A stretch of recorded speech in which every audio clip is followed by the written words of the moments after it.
You guys made me do this talk. I didn't want to do it. So anyway, years ago, I was mowing my yard and I was thinking about when Jesus said that all of these things that were going to accompany the end of the world, the destruction of the Jerusalem and the love of most growing cold and persecution and the gospel being preached to the end of the world and even the elect being deceived if that were possible and all these things.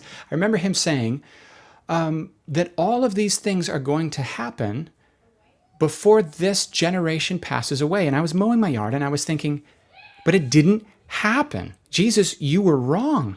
I mean, unless you want to bend the meaning of words. And I remember I looked up the word generation and no, it meant generation. And I was like, oh. Then later I found out that C.S. Lewis commented the same thing as I was thinking on that verse. C.S. Lewis said, that's actually the most embarrassing thing Jesus ever said because he was wrong about it.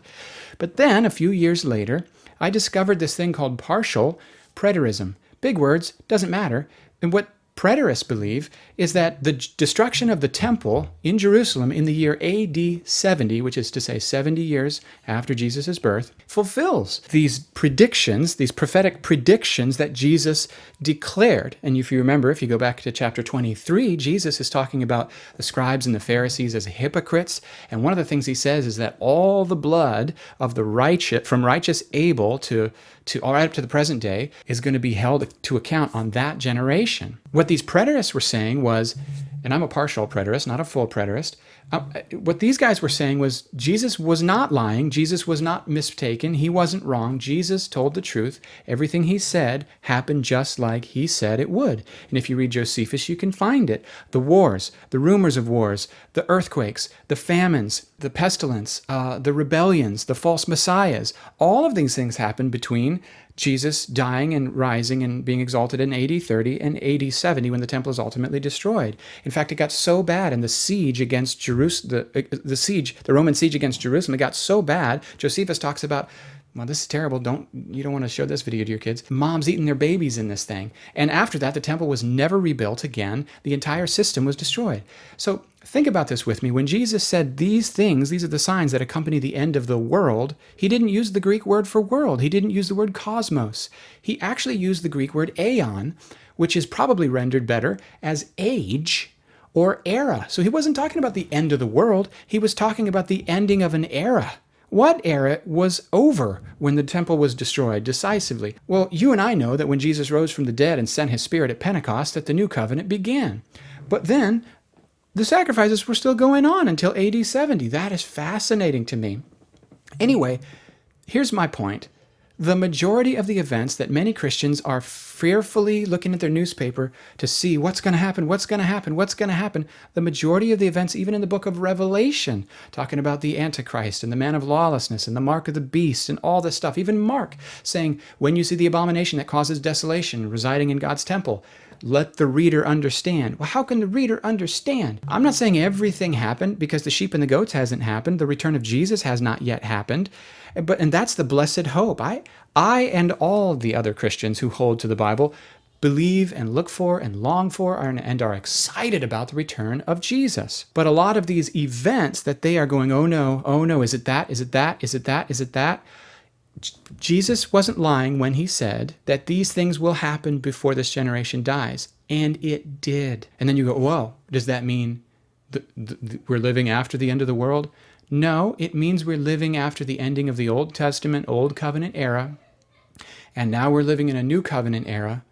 Well, then what about persecution? Yeah, I still expect persecution. In fact, if you look around the world, persecution's been happening that's way worse than you could imagine, pretty much in every generation. When I see Christians looking around with panic and fear or distrust, looking to see who's the man of lawlessness, where's the one world government, and I wonder if I don't see some bad eschatology that causes them to view end times things as something to get worried about, something to get up in arms about. The return of Jesus is called the blessed hope. The word blessed is best translated happy. The return of Jesus is the happy hope. I'm looking forward to him returning because him returning means that there's no more cancer, there's no more death, there's no more injustice, there's no more Satan, there's no more demons. There's come on, that's a good day. And you go, but what if you're wrong, Tim? What if all these hard things happen? Well, look, notice what he says. He says that the love of most is going to grow cold, and things are going to be so hard in those days, so dark in those days, that even the elect would be deceived Listen to me, because this is the words of Jesus. These are red letters. If that were possible. And notice what else it says. Notice what else it says. And this gospel of the kingdom will be preached to the whole world as a testimony, and then the end will come. You can see why the church fathers looked and they said the whole world was pagan, and now, in our lifetime, the whole world is Christian. Can you see why they were like, this has happened? We're living in the millennium. And you go, oh my word, Tim's a post-millennialist. Listen, I used to be so arrogant and sure that when I found out that John Wesley and Dallas Willard and, so many people, Finney, so many of these people that actually changed the world were post-millennialists, which is to say they believed they were living in the age when Christ is ruling as king, and he is Lord, and all authority is his, and now we're just in a sweep-up mission with all authority to spread the kingdom on earth, like not by force, but like by a demonstration of love. When I heard Dallas Willard was a post-millennialist, I was like, oh, he's a liberal, I can't read him anymore. That's how I used to be, guys. I had problems. This is going on way long, and this isn't a teaching. This is more of like a testimony of me saying, guys, if your view of the end times makes you scared instead of happy, it's probably not biblical. My mom used to wear her head covering to bed, and she used to be afraid that if she fell asleep without her head covering on, Jesus would come and snatch away the elect without her. And don't get me started on rapture, man. I don't believe in the rapture either. I believe in the return of Jesus. I believe the King is coming. I believe it's a beautiful thing. I believe it's a wonderful thing. I believe he's the hope of the world. I don't believe you and I are going to end poverty or end sex trafficking or end violence or end any injustices. We can lessen them. We can make great progress on them, but there's only one thing that's going to end them, and it's the return of Jesus. I've said a lot. Whoa, that's way too much.